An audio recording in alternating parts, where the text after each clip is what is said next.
Sometimes the world looks like you ain't ever seen it before.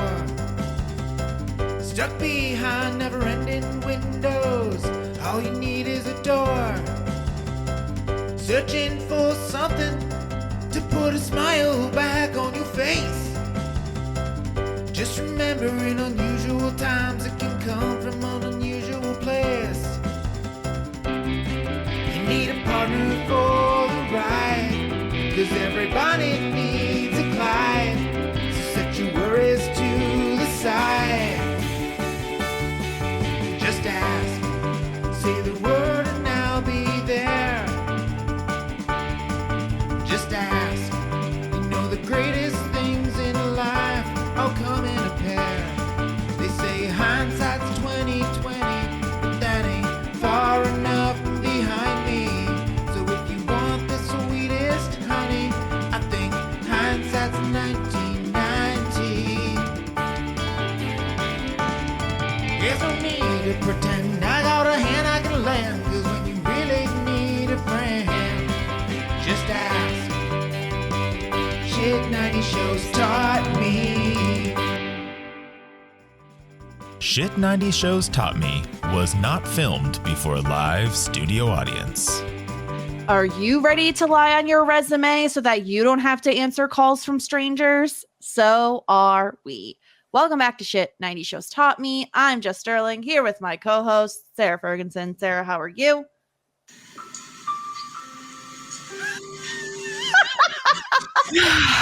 I'm fine. I guess. Such sad music. I mean, I guess I could be better. Mm-hmm. My question is, I feel like they played that music like 7 times. Oh no.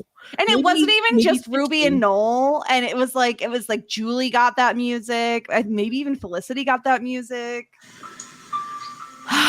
Everyone's sad. Oh man. Mm-hmm. I mean, we're in the trenches.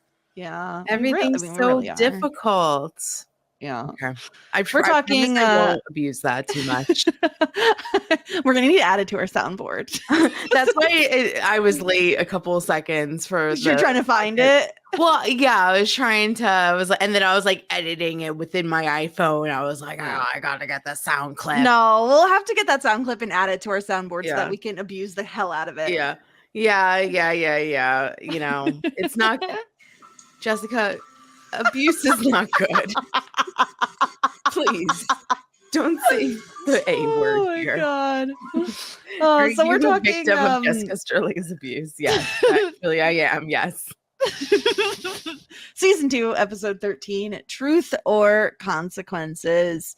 This episode of Felicity is a downer. So just a heads up, we're going to be talking about like abortion and, you know, another like terrible sexual encounter for Julie. Sexual assault. So we'll have some resources in the show notes. And then we have Ben vibing like usual. Ben is vibing. Ben is just vibing per usual. Everyone else is suffering. Yeah, Ben's fine. Like Ben's life is fine.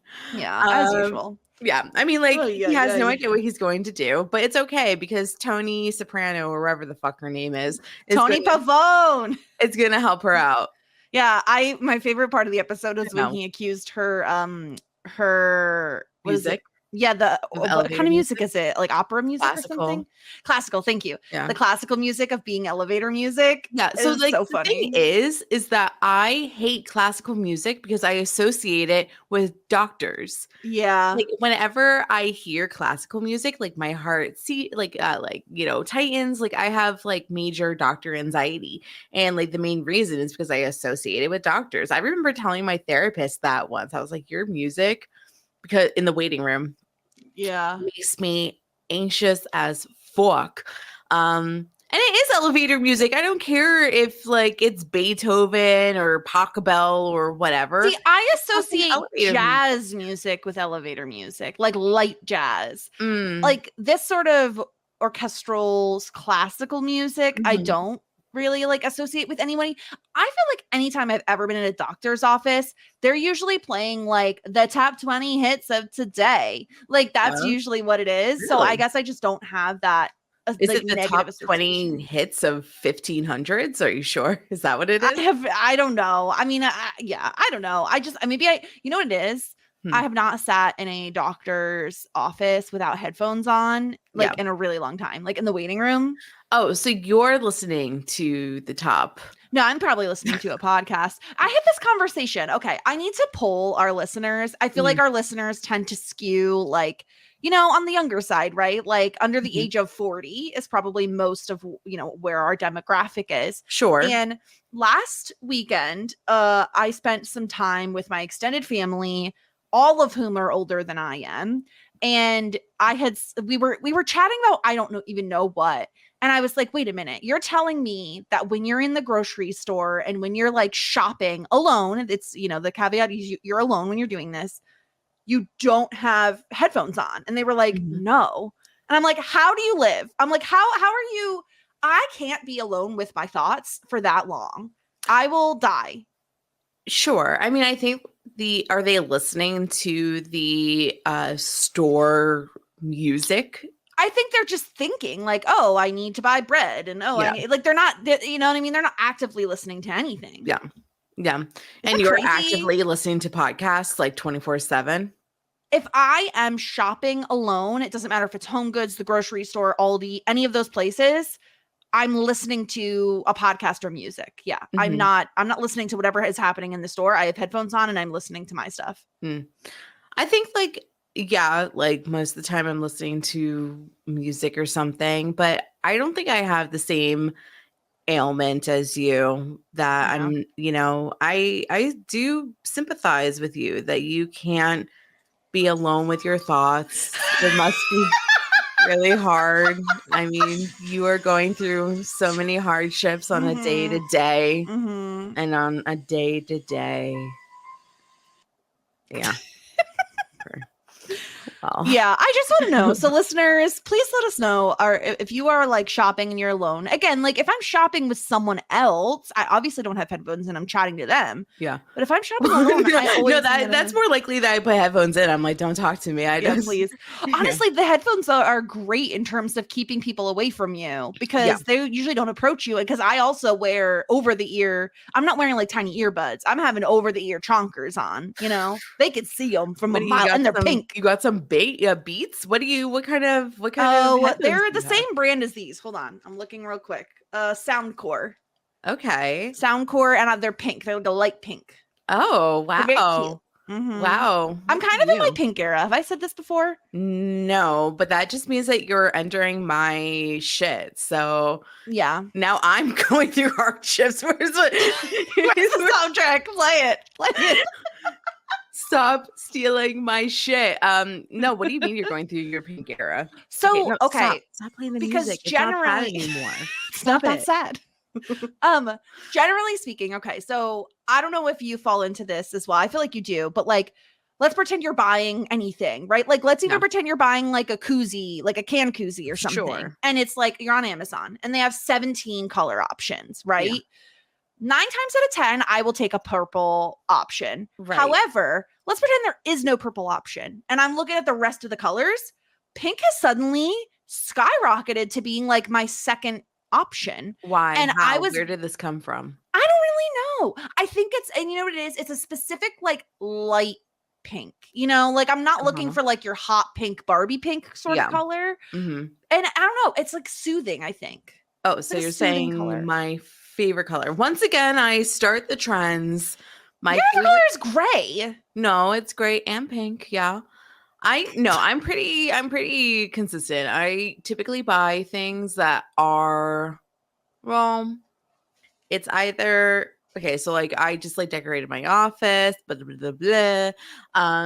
Like the vibes are either like gray, pink, gold, silver, Grayish. No, I don't grayish. That chair looks grayish. No, the chair's actually pink. That is not pink. Bitch, it is. The color is fucking mauve. It's Okay, pink. It doesn't look pink from this angle, No, but it's pink. okay. It's pink. All right. Pink. And then for my common areas, I always go like blue. Blue Yeah, gray. you are very blue, and you love a neutral as well. I do love a neutral. I'm pretty Neutral. consistent. Okay, so Yeah. now you're in your pink era. I'm in my pink era. So All right, I love that yeah, for it's you. exciting. Anyway. Yeah.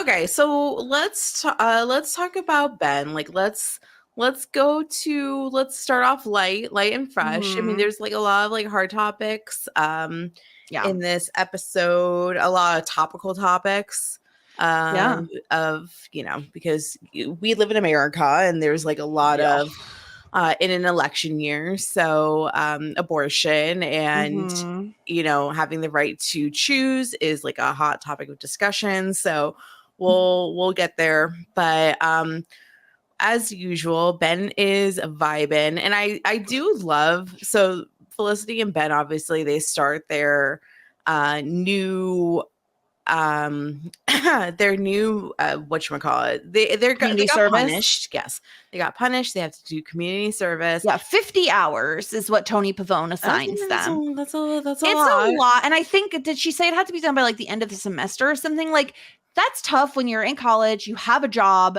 and now community service on top of that. That's Yeah. a little tricky, but like they could have gotten expelled, they could have gotten suspended, they could have Yeah. been like on probation. Like they got off kind of lucky here. And luckily for them, they have the right to choose where they Yes. want to go. And Felicity wants to go to the health clinic and volunteer there because she wants to help people.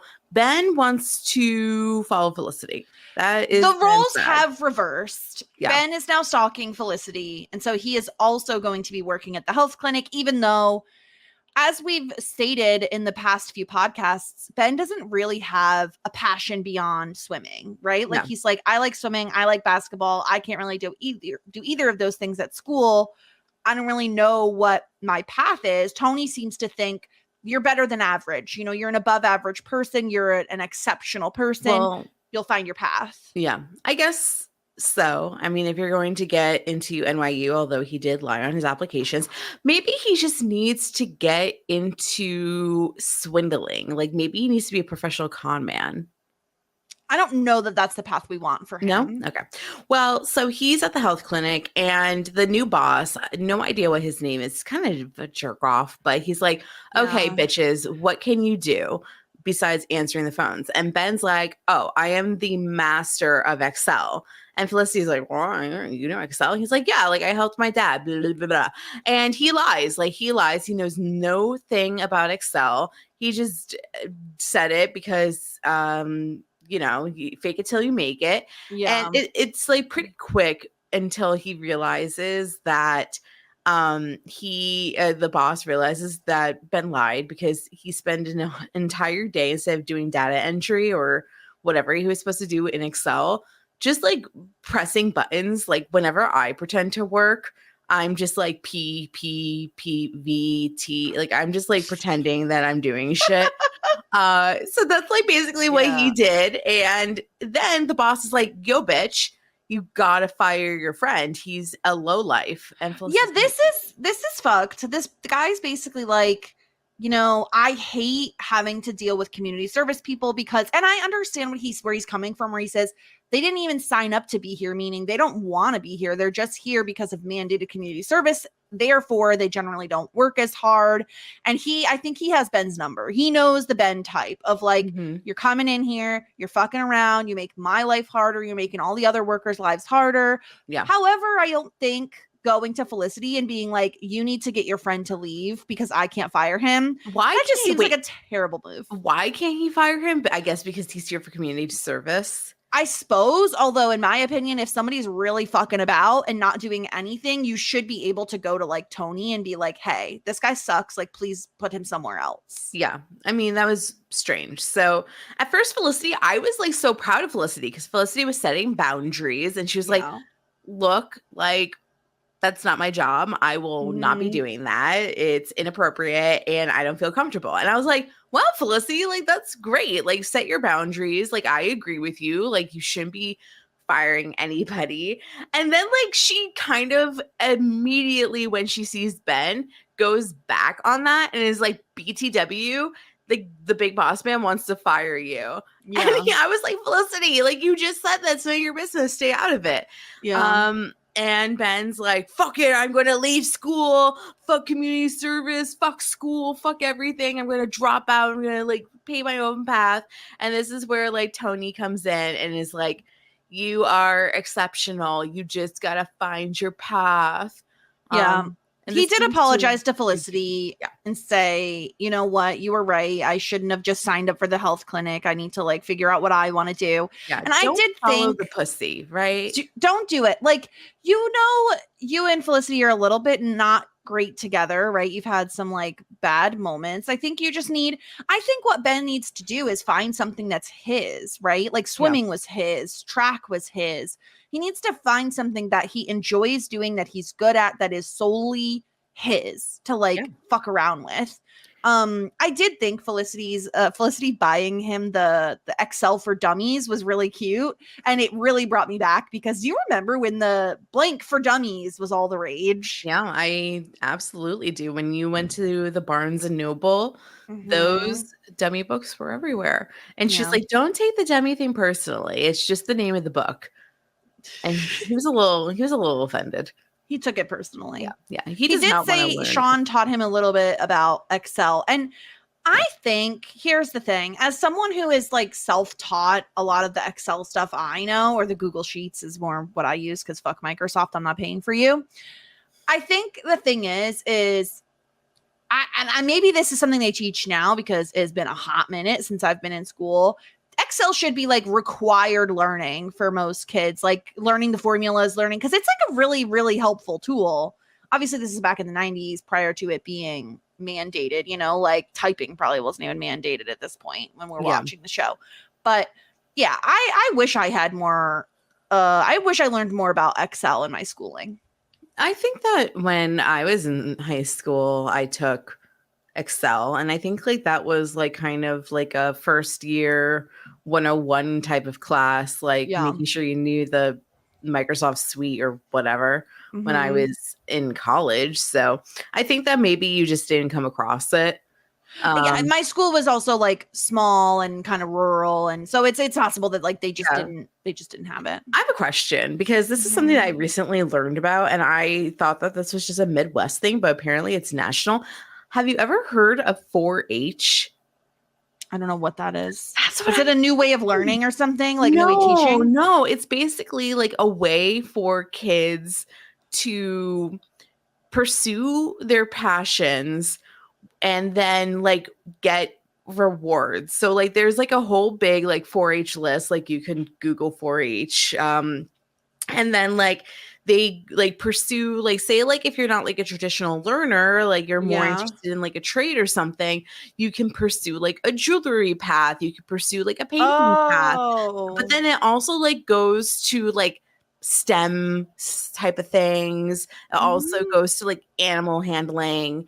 And that's then, really cool. Yeah. And then like you like submit your projects and you can like win and get like pushed forward to like a more national competition. You get like blue ribbons. And I think like the purpose is like for you to like explore like different trades, like different things, interests. Like not everybody is like a traditional learner, but also like it's a way for like kids that are not very like into sports to get like merits and like accomplishments. Yeah. And I like had never heard of this, and like Adam and like our friend Andrew was like talking about it. Andrew's little sister like is such a overachiever, and she like basically like pursued like 8 different 4-H's. Oh my gosh. And, like, she like made a coffee table for woodworking, and she did a painting, and she did jewelry making, and she like raised rabbits. And I'm just I'm like this type of thing, like,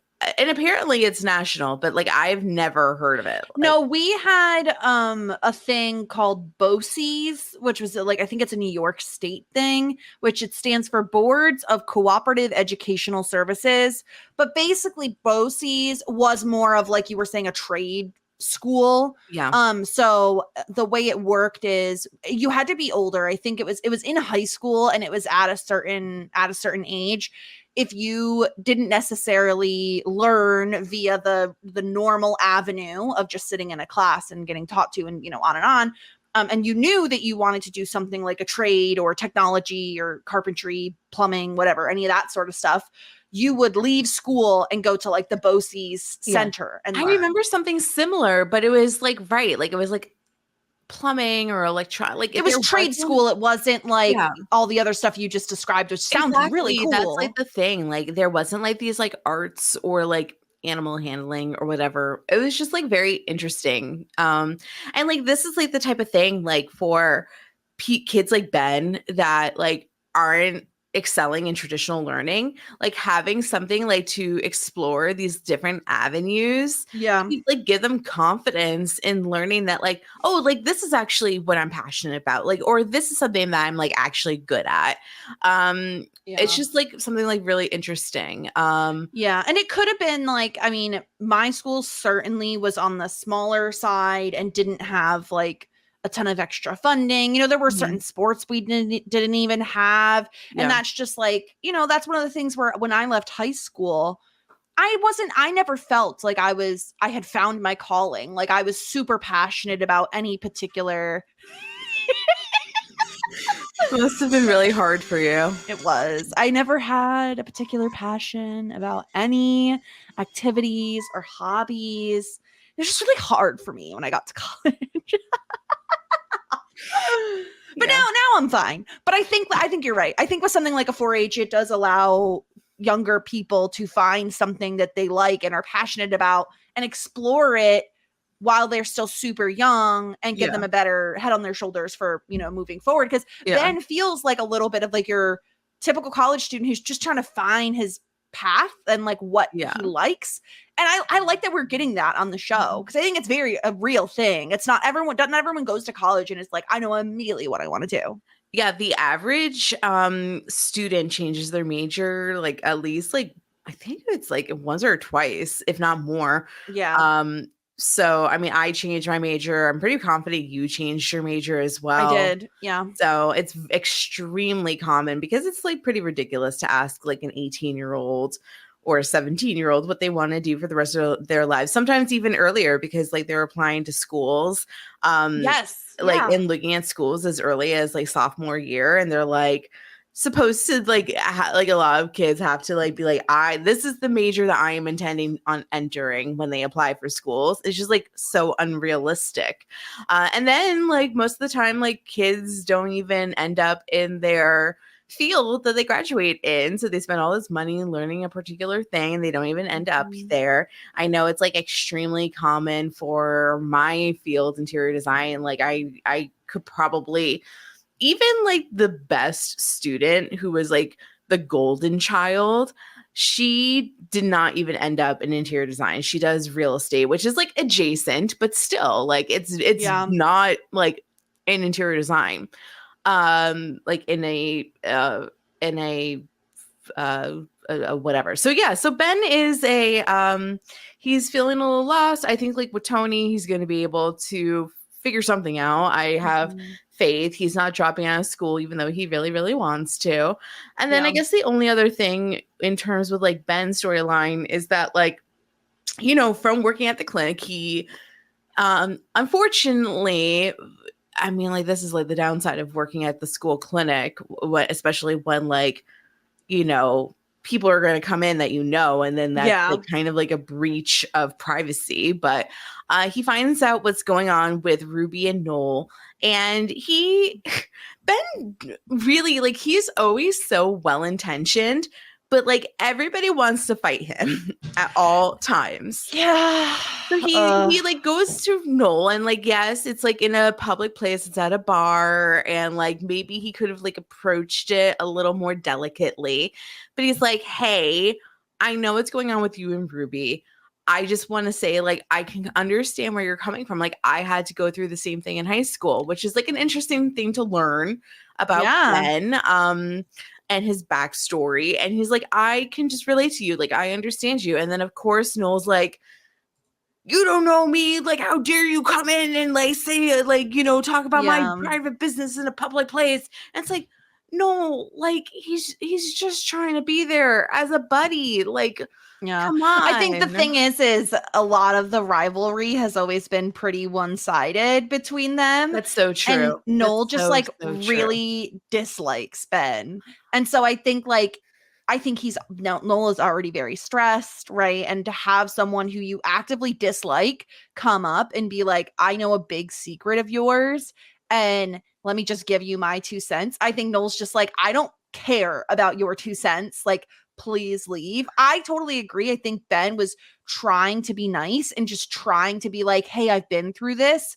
Like, it sucks, but you'll get through it. And I think Noel was just not in the place to wanna hear that. I was such a freaking dick at times. Like Yeah.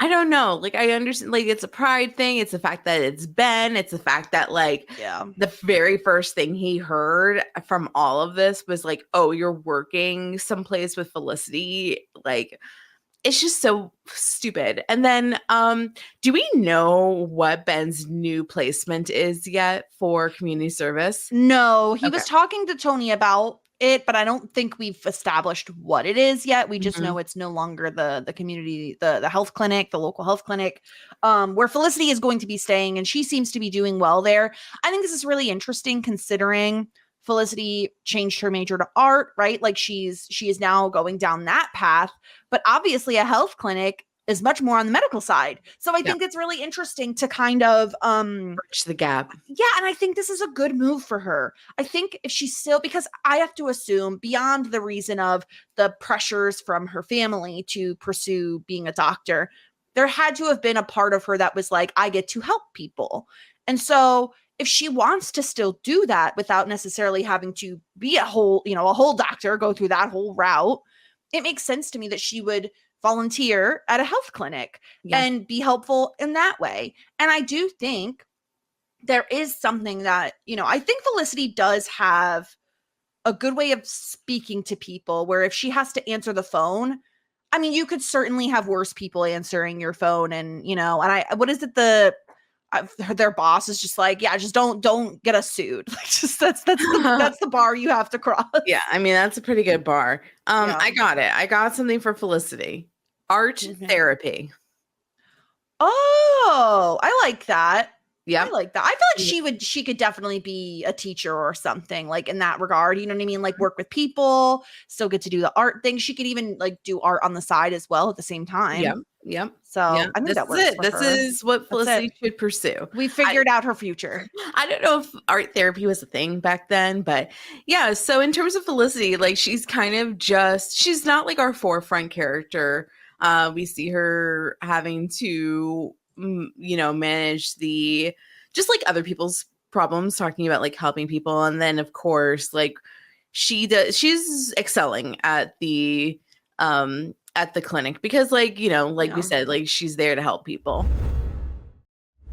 Anything else with Felicity that you want to mention? The only thing is the time where she talks to Noel, which kind of dovetails us into Nolan and Ruby anyway, if we want to get into their storyline. Sure. So, all right. So in terms of Noel and Ruby, rather, I just want to like, of course, like we were saying, like I'm not like very big on like airing out like political things on this podcast because I want to be inclusive of everybody, but something that I feel extremely passionate about is the right to choose.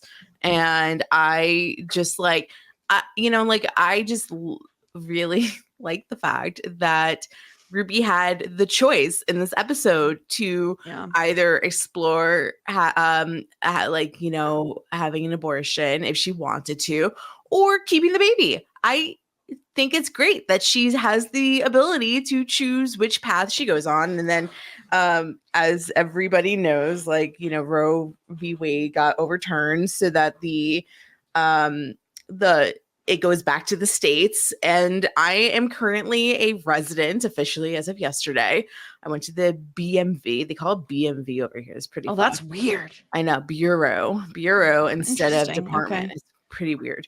But I live in a state. I am registered to vote in a state that does not allow abortion. And I fucking hate it. And I hate the fact that my future child is going to have less of a choice in the matter, or like Yeah. less options than I grew up as. I think it's so fucking backwards. And I really think that's such a personal decision. Like, I think that everybody has their reasons for or against. And I think that everybody should have their opinions, even if it's different from mine, for or against. But I do think it's a personal matter. So I just like, I just like can't talk about this episode without being like, just God, we're in an election year. It's like going to be, it's already so volatile. It's a very scary time to be anything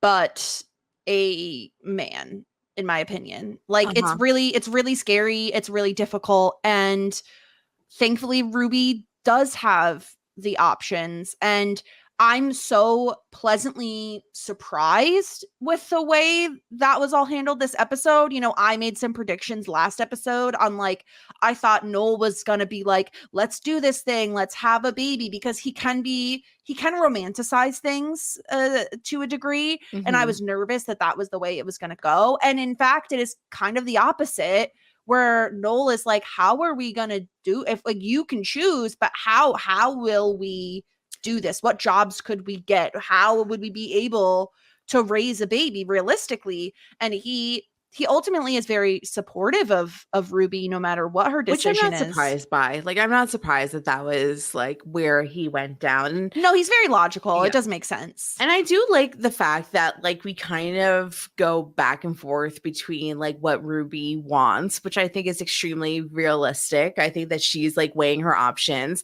And like I really have zero problem with her. I think the show did this very well, is where I'm getting at, because like, yes, her official instinct is like, I don't want to be pregnant. Like, I can't have a baby. They make the appointment to terminate the pregnancy.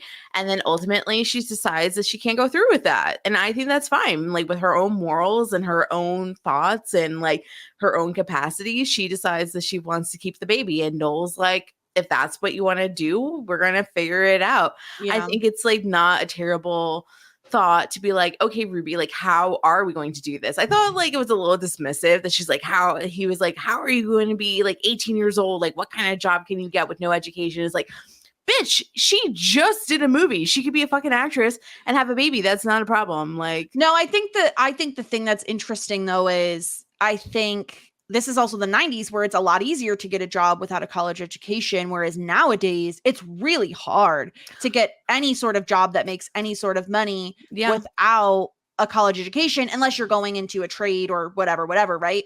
I was pleasantly surprised with how the show handled it, in that it, no matter what, like Noel did bring up questions, which I think are on Ruby's mind anyway, right? Of like, okay, if this is what we're going to do, let's make a plan. How are we going to do this?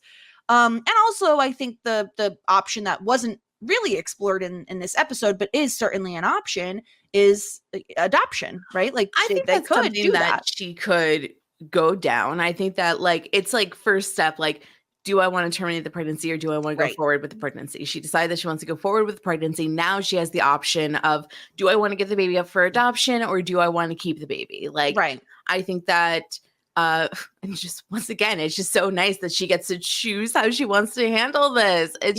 Imagine being able to choose what you want to do with your own body. I can't even fathom. It's really just maddening. And like, this is like, it's very topical at the moment. Really, I don't get fired up about much, as you well know. I am pretty queen of apathy. I'm pretty apathetic at all times, but this is like one of the topics that I feel extremely passionate about. As you should, right? It's your body, and like it affects you very personally. It's a very, very personal thing to be told what you can do and can't do with your own body and with your own life. Because let's face it, this is not no matter what decision Ruby makes here, this is not a one-day decision. This is a decision that will affect her the rest of her life. Yeah. And I'm going to be completely transparent. Like, I've never gone through this. Like, I mean, like, I've never had to make this choice. Like, I've had friends that have, and I've supported whatever decision that they ultimately chose. So it's like, I can't really relate exactly to what Ruby is going through, but like I can empathize with her. That's a big choice. So yeah, so we kind of go through this, and I think like the thing, aside from the fact that I think the show did this very well, what I think the show did not do well is the dramatic music. It just really made it into a joke for me, that especially because think, it was like 20 times in the episode they did that. Yeah, it was maddening, like really maddening, that we had to hear it over and over again. And it just made something, it was distracting, honestly. Like I think music in a show or a movie is supposed to be additive. I think that it's supposed to, I mean, like it really could make or break something. Like the reason why horror movies work so well are the musical implements. Like I'm thinking like Jurassic Park, your favorite movie, like without that big sweeping score, is it even Jurassic Park? So like music can really make or break a show, and it made this like almost comical, which is unfortunate because I think otherwise this show did a very good job handling a very tough topic. Yeah, especially I do want to shout out the Felicity scenes that we get, right? Because I think that the Nolan Ruby scenes were really impactful and fraught. I think I appreciated how they depicted those characters going through the motions and like trying to figure this out. And then we have Felicity who gets involved, right? She sees Ruby crying in the bathroom and asks if she's okay. And she just says, I'm pregnant. And she asks, like, did this ever happen to you, Felicity? She's like, no, but I know someone it happened to. And of course, she's talking about her parents. So, you know, my mom, she was 19. She got pregnant. They got married. And she's like, oh, did they work out? And she's like, well, actually, they split up recently. So I don't know. And I felt so bad for Ruby. I wish she would speak to more of like a counselor than, I mean, I'm not that speaking to your friends and everything isn't helpful. Well, as a reminder, Felicity is her RA, which I actually don't think, I mean, like we're talking about like, what's an RA's job? I actually don't know if like, I almost think that going to your RA is maybe a good first step. I think that's the thing, a first step, right? Like I feel like then Felicity should say, here are some resources for like a counselor you can speak to about this, because when she asks like, am I doing the right thing? I love Felicity's answer of, I can't tell you. Like, it doesn't matter what I think or what anyone else thinks. Like, this is you. This is your decision to choose. And I love that. I love what Felicity says here, but I do think Ruby, no matter what Ruby decides to do, she should really get some help with this. I mean, obviously we're a very pro therapy podcast, and like even in the normal day-to-day life, right? Life gets difficult and tricky, and you need to talk to somebody about it. Certainly through times like these, it'd be nice to have someone to chat with. And so yeah, I love what Felicity does in this episode in terms of speaking to Ruby and then talking to Tony about it and being like, I don't know what to do. And I love Tony's advice of like, this is a Noel thing. You know what I mean? Like, you can't make it a you thing. This is a Noel thing. And like, you just need to like be there for him. And I appreciated Felicity's part in all of this and going to Noel and saying, I'm really sorry. Like, I'm here for you, like whatever you need. Yeah, I don't know. I appreciate it. It's really interesting the way they're kind of tying these different storylines together, right? Like, we know Felicity's parents are splitting up, and the reason they got married in the first place, at least seemingly, was because her mom got pregnant with Felicity. So the way it all kind of ties together is really interesting. Yeah. And I appreciate that despite the fact that Felicity's going through a lot as well, her parents are getting divorced, and she just found out that she was a result of like, you know, she was an accidental pregnancy, all of that. I appreciated that she was able to give such solid advice while simultaneously going through all of this. I also appreciate that Ben wasn't gossipy. Like, he didn't go right to Felicity and be like, guess what I just learned? Like, she learned it authentically through Ruby, what was going on, which I thought was really, really good. So, I mean, we'll see. I mean, I think my stance is like, I don't think we're going to go forward with this show seeing like Ruby and Noel raised a baby in college. Like, I just like can't imagine. I mean, like maybe like I mean, we've always said this show zigs when we think it's going to zag. So like maybe that's like a interesting perspective of like young parents in college that I don't know if I've seen in media, but I just would be very surprised if that's where we're leaning. So it's kind of like, where are we going to go from here? Like, I don't think that Amy Smart is going to be like a permanent character in this show. I mean, maybe she is. I'm not quite sure, to be honest with you, but I could see her being like in a few seasons and then leaving. But I agree with you that I don't see the like Ruby and Noel have a baby and get married storyline for this show.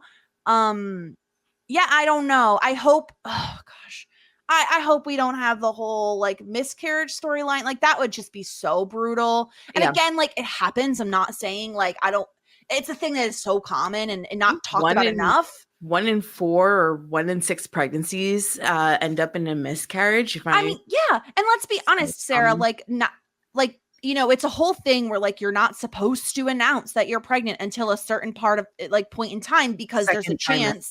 Yeah, because there's a chance you could miscarry. And it's like, why are we silencing people and not letting them have conversations about things that is so common and so difficult? And like, in my opinion, is something that you would benefit from having community around.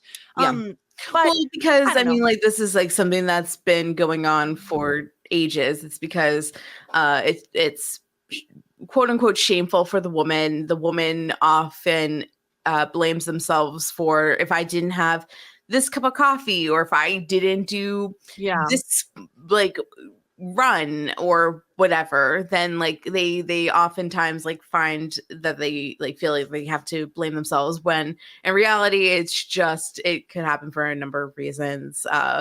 So yeah, it's just like it's shame based is why.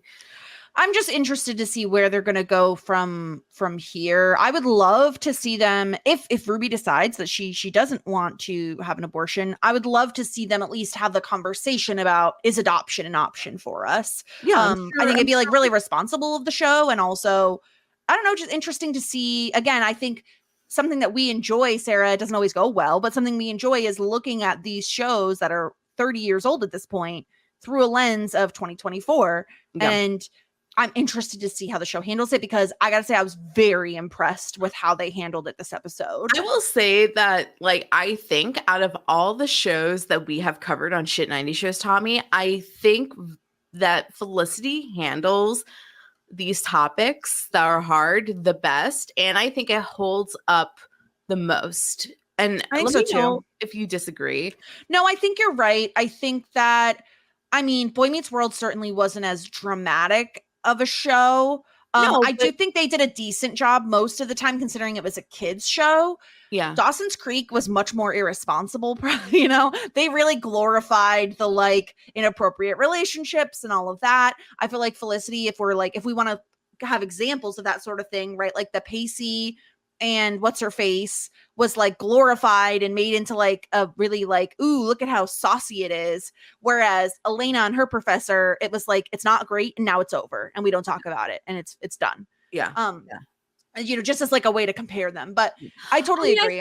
Like Boy Meets World at times, like we applauded it, but I also think like how they, like, I mean, it was such a forward show for the time, but I think like at times, like I'm thinking to like the Topanga pregnancy storyline. Oh, it was so bad. Yeah. That was like so cringe.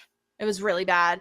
Yeah, I agree. I think this is definitely the one that's it handled things the best so far. I could see Buffy being pretty good at it. We just haven't gotten into those sort of storylines with Buffy. Yeah, but then we have like Xander being like an asshat a lot. 90% of the time, yeah. Although it does have like badass females in terms of like heroes and villains. So that is something that is pretty progressive of the show. Sure. But yeah, so overall, I think the Ruby and Noel stuff was handled with care. And I'm interested to see where we go from here, because you know, Ruby decides she can't get an abortion. She doesn't want to do it. And so she leaves. And Noel is, of course, left feeling very scared. in that Yeah. he will do whatever Ruby wants, but if she decides she doesn't want an abortion, obviously that affects him, and he's going to be there, but he doesn't know how to do it. But I think Noel will make a really great partner and dad, because he feels like someone who will take responsibility and be there no matter what the like relationship status is with him and Ruby. You know, I do think, as much as we like shit on Noel, I think that he would step up if that was the situation he was in. Noel is really good. He just needs to cook a little. Like, I can see in 10 years Noel being a great husband and partner. Yeah. And when he like kind of like releases all this weird jealousy stuff and like the kidness in him, I think like he has good bones. I mean, like, of course he has to put in work in himself. If he doesn't do that, he's probably just gonna get worse. But yeah, like he has like a good foundation to be a good partner. Yeah, so we'll see what's going on with them. I am very curious as well to see how we will step forward. And I felt like the conversation that Noel had with Felicity about being, he's like, you know, I feel less capable than the energy I give off, was pretty relatable and an interesting conversation, because Felicity's like, if anybody can do this like you can, you're so capable. And he's like, I just feel like a mess. Like I'm like, you know, like I'm like a disaster mess. And I just thought that it was just like very interesting to have that conversation. Yeah. Let's talk about Julie. I'm really sad that this went the way that I kind of suspected it was going to go when she first meets Eric. I feel so bad for the character of Julie. Like, it feels like it's different than Dawson's Creek. Like, we always joked that the show hated Jen and gave her like shit all the time. And I feel like Julie, but in a way where they made her character suck. And I feel like this show, Felicity, is like, we want to torture Julie. Julie will go through all of the terrible things all of the time. It's really tragic. And especially because, again, like, I also think this was handled very well in that Julie is going to like get signed. She's going to make a record, right? Eric, this new guy she met that works for Pop Rocks, brings her in, talks to like, I don't know, his boss or something, convinces his boss that like, okay, we need to sign her. She's great. Let's do it. Julie and Eric go out to celebrate, get a little like tipsy, come back to the apartment. They're alone there. And she says later, I kissed him because, you know, I wanted, he seemed to want it. And I was grateful that he did that for me. So I kind of went along with it. But then they're on the couch. He's on top of her. She, again, I can't reiterate enough. Enthusiastic consent is what we all should be looking for. Okay. I'm sorry. There are social cues. If you could see someone's not interested, if they are saying, wait, hold on, stop, you stop. No questions asked. You don't get angry. You just stop, because you have zero idea what that person has been through. Because Sarah, let's play a pretend game of Julie is interested in Eric romantically, right? She might be saying stop because she's being triggered by something that brings her back to a previous bad experience. Yeah. And so her saying stop and him, first of all, ignoring her and just continuing, and her eventually yelling at him, and he gets off of her, is pissed off and storms out.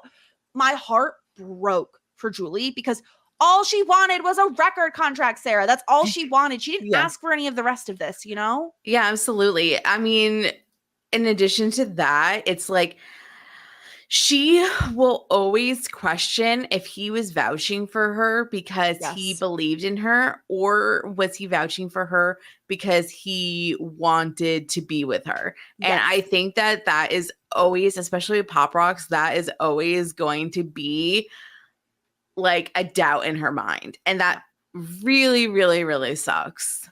Yeah, it's really awful. And she doesn't know what to do, because then when she tries calling him the next day, you know, he's like uninterested. He doesn't even want to talk to her. She's upset. Sean tries to like console her and ask her what happened. And she basically is like, you were right, which also must feel like shit, to be like, I was wrong. I must have no talent. He obviously only wanted me for, to kiss me or have sex with me or whatever. Yeah. I just feel so bad for Julie. She's been through so much, especially like we've seen this, we've been here. Like she's been taken advantage of now. She's been assaulted now twice. Well, and this is three times, right? She said she had a past with it in the first time. Oh my God. And this is too common of a thing that actually does happen, where it's like, I don't know the stats on it, Sarah, but like, again, what we talked about, like miscarrying, like it's also super common for women to be sexually assaulted in one way or the other. And it's just awful. It's awful that she even was put in this position in the first place, to feel like I was just grateful for what he did. So I thought, what's the harm in kissing him a little bit, to even feel like that pressure is on you in that way. I just feel so bad for Julie. And I got to tell you, Sarah, as soon as she walked in that apartment and she was alone, I was like, oh my God, please say someone is home. Like, please say someone else is home with her. No. So I agree. Like I really feel for Julie, and I feel really bad that this is like a repeated issue. And I do think that, I think that women do find themselves going into this like cycle, and where they are in these positions like repeatedly, and it's like obviously not their fault. But then, like as Julie was saying, when it happened the first time, like how can she not blame herself in her mind? And I don't know, like I love Julie, but I don't think NYU and New York City's for her. She needs a fresh start. She definitely needs a fresh start, because she even says after this, Sarah, when she's having the conversation with Sean, she says, it was my fault, which it's never your fault. I don't care what you're wearing. I don't care how much you drank. It is never your fault. And so to hear her say that broke my heart. She says, I didn't want him to feel rejected. So I let him kiss me, and I kissed him. And I guess I owed him, right? Like he did so much for me. And Sean is really great in this moment too. He says, if he did this to get close to you, like he's terrible. And either way, you don't owe him anything. The only issue is that Sean also has feelings for Julie, and also wants to hook up with her. So it's like, I don't even know if like I feel that great if Sean talks to her at times, because it's like, I mean, like he hasn't done anything. He's very respectful, but like she can kind of get into the same rhythm of being like, oh, Sean's so good to me. He's like the only man that's like there to support me. Like I know he likes me. Like, what's the harm in like giving him like what he wants? Like, I just feel like, I don't know. This is why I don't know. I know like we strongly disagree on this topic, but this is why I do not trust platonic opposite sex friends. I just don't. Like, I just think that like there is no I cannot imagine a situation where it doesn't turn into this in some capacity. I just like don't like. I just like. I mean, I have plenty of male friends that I do not want to have sex with. I would say, I think if Sean is smart here, and if he's empathetic and emotionally mature, I think the move is you cannot, under any circumstance, attempt to date Julie at this moment, at this time. I think she needs a friend. She doesn't need a boyfriend. She needs a friend who is there and who will help her work through this. I think if he suddenly makes a move on her, tells her how he feels, whatever, I think you're exactly right that is how she will feel. That she will feel like, oh, he was only kind to me. He was only nice to me. He only let me move in because he has feelings for me. And she doesn't need that. She needs a friend. So I hope that he's smart enough, but I don't know. I think sometimes people can be very selfish with their own emotions, right? It's like, oh, I owe it to her to tell her how I feel. It's like, you're doing that for her. Or sorry, you're doing that for you, not for her. Yeah. So I hope he's smart enough to not try to make a move right now. I guess time will tell, but I just feel so bad for Julie. She really does need a friend. And like, her and Felicity somewhat made up. It seems like her and Elena are pretty good. I really hope she can find someone to confide in, specifically a non-man, because I think I don't know. I don't know about you, Sarah. Like, I personally because feel you like don't when believe that she can have a no, it's nothing about it being platonic. It's more about being able to relate to that. Not saying men don't get assaulted, but I don't know. Personally, like when I have a therapist, I like it to be a woman because I just feel like we go through things as a community, as a gender that like men don't necessarily deal with as much, right? Like again, men can be assaulted too. I'm not saying that. I do think I hope she finds someone to confide in, whether it be man, woman, otherwise. Like I hope she finds someone she could talk to, but I think it would be easier to talk to someone who's been through a similar experience. And unfortunately, because it's so common, probably won't have to reach that far to find someone that has. But yeah, I agree with you. I think she needs to move. She needs to move to like San Diego where I the think weather she is can move nice. to Nashville if she wants to get into Oh, music. I don't think that the West Coast is probably a good fit for her either. I think that she should move to Nashville and like go like that's really like the music capital of the country. Like I think go there and just like something like a little bit like I mean I'm sure bad shit happens in Nashville too, especially in the music oh, industry. bad shit happens everywhere, right? Like unfortunately, it's not, you can't escape that, but I I just think that feel she like at needs this to point, be with like-minded people that are passionate with music, and I feel like Nashville is a good fit for her. yeah, but unfortunately, she has too much story left to tell here. I don't think she's leaving New York anytime soon. I hope in one season's time she goes off to Nashville. Yeah. So yeah, that's essentially Truth or Consequences. A very heavy episode, Yeah. but again, I feel like they handled it pretty well. So I don't really have any nits to pick in that regard. Yeah. I'm interested to see kind of where we go from here with Ruby and Noel and Julie. It seems like Felicity and Ben are getting closer, right? They're like hanging out more. So I assume we're gonna get more in the romance vein from them. People we didn't see this episode are Elena and Tracy. I was disappointed because we had just met Tracy. Yeah. And I was like, oh, I was hoping to get him this episode and see kind of their friendship evolve. But maybe next episode. Probably next episode. Yeah. Yeah. But let's get into the feedback that we have. So we got an email from Jamie saying this was a pretty heavy episode for everyone and not a fun one, but definitely compelling. I was disappointed we didn't get any Elena or Tracy in this episode. My favorite thing is by far this journey of self-discovery that Ben is on. I'm very interested to see what career path he ends up choosing. I continue to love his scenes with Felicity, and I love how he's able to be vulnerable with her about his insecurities. It reminds me of the season 1 episode Spooked, where he opened up to her about his father's issues with alcohol and violence and how his reason for moving to New York was because he was tired of feeling unsafe. Yeah. So I have a question for you two. Do you think Felicity is catching on that Ben is interested in her again? Because I can't really seem to tell.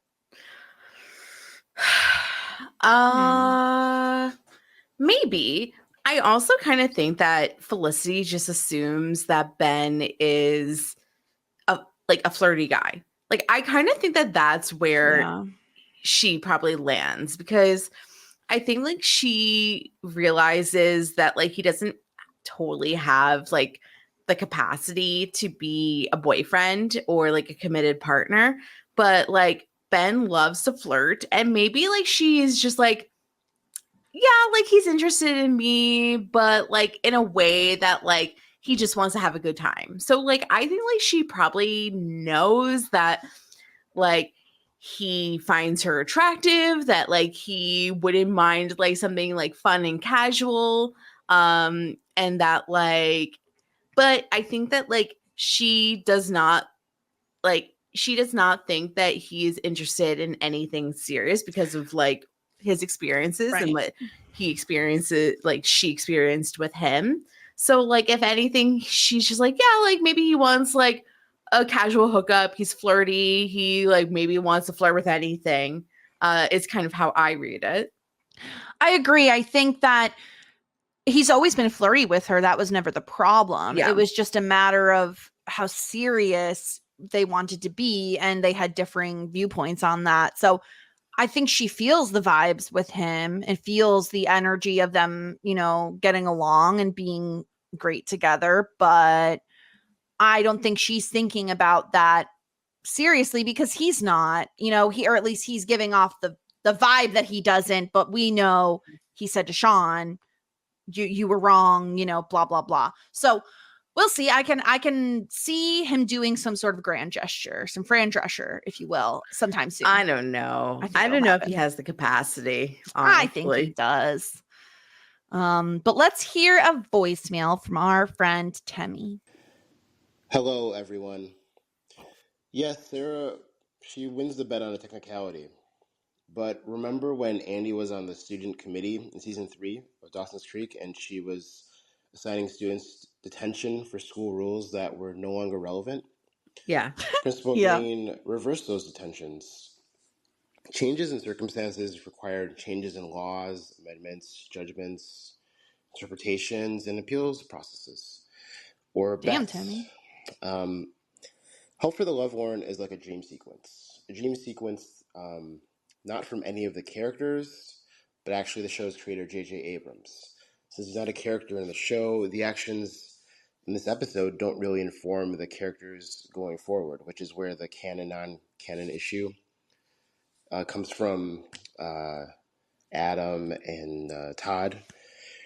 If we learn later that the events from this episode inform the characters, much like Eloise Mintumble and her efforts with the Time Turner necklace from Pottermore affect Time Turner necklace use in the books, then like Pottermore, this episode is canon, and then but the receipts count in the evaluation of the bet.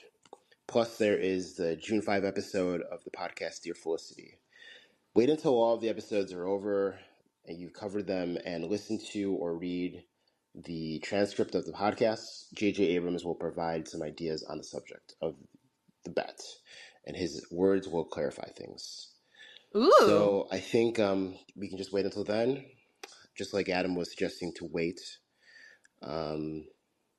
Thanks. Bye. Wow. Temmie's so like patience, please. Patience. Temmie is very methodical, and he brought up amendments. He brought up the Constitution. Like he's taking Adam's side in terms of wait and see, because apparently at some point J.J. Abrams talks about this in like an interview, or it sounds like it. Do you think that we should reach out to J.J. Abrams and have J.J. Abrams decide who wins the bet? That would be so funny. I think we need to, but we should wait. We should wait. Yeah. Patience. Yeah. Yeah. Do you think I don't know anything about J.J. Abrams, but like, how could he not? Is he accessible via He's very Twitter? Busy. Via Twitter. What does he do now? He's a TV show writer. What is he talking What is about? he working on right now? Oh, let me look recently. I know some stuff he's worked on recently, but let me look. Let me look at his IMDb. Has no job right now. What's he up to? Hey, he literally was executive producer on Presumed Innocent, which was an Apple TV show that like just came out. I haven't heard anybody talking about that. And he worked on Westworld. He's busy. I think he's pretty unbusy, actually. He's pretty available, yeah. He's pretty available. I swear to God, if there is, is he available to like tweet at on X? At the end of the series, if we can get, I feel like we could. Okay. I think you're know. shooting for the sky a little bit. I think he's more famous than you think he is. He's nobody. Okay. Maybe you shouldn't say that if we want to get into nobody. Oh my gosh. Wait, hold on. J.J. Abrams only has 113,000 followers. Only. To be honest with you. How many followers do we have? Like 100. No, a little bit more than that. A little bit more. Mr. Dude did tweet 3 days ago. I think we can get it. I don't know. Okay. Well, see. I guess we'll see. All right. All right. Let's I can't. Let's hear what DBK has to say. What up, though, ladies? Okay, quick character ranking. In case people care. Julie obviously last. Ben next. Wait, can you pause it? What? DK. Julie has been through so much. Julie has been through so much. Why are you doing this to her? How could you put her last? She doesn't deserve that. She might. We don't know. But she doesn't now. She doesn't currently at this point in the show. I refuse to believe that she has done anything to warrant being in last place at this point in the show. Mm-hmm. All right, let's continue. Elena, Javier, Felicity, Megan. All right, Juice and Consequence. Over like every character. He might have. He just ranked the women and Javier. He might have. What I was. Maybe you said pause it when he said those names. Oh, okay. We got some interesting stuff, I guess, this episode.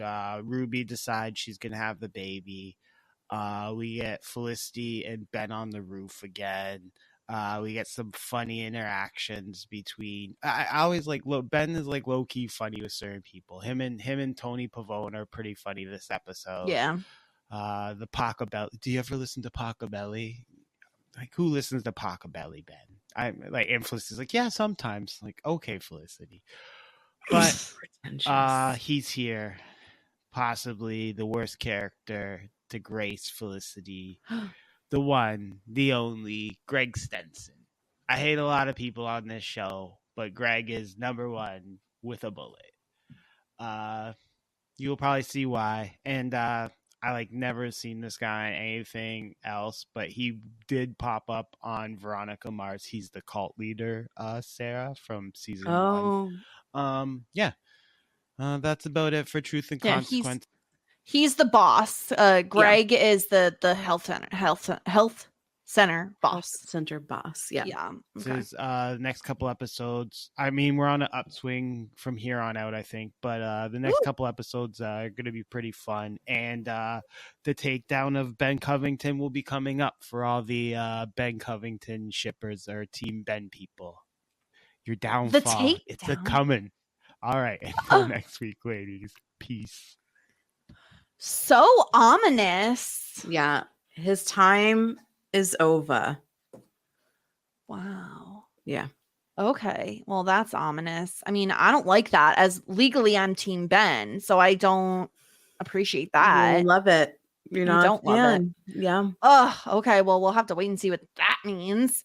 But next week's episode is titled True Colors.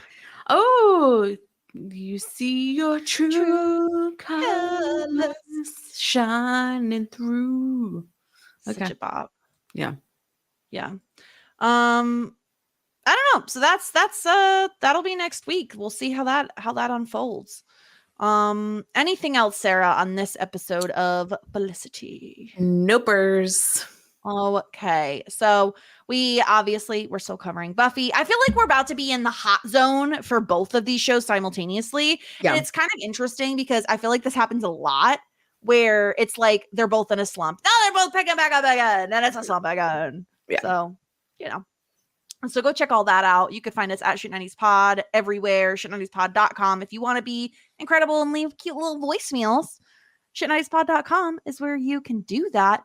I'm still talking shit over on Talking Shit about Schitt's Creek. And Sarah's still over at Whirlwind. They have a ton going on. So check out all of it. There's Doctor Who is coming back. Veronica Mars is still going strong. Previously on. And then The Pretty Little Liars. That's going hard. Anything else, Sarah, you want to mention over there? No, just follow along on Whirlwind Pods. See what we are up to. Incredible. So we will catch you all next time. Until then, bye. Just ask. Shit 90 shows taught me. Shit 90 Shows Taught Me was not filmed before a live studio audience.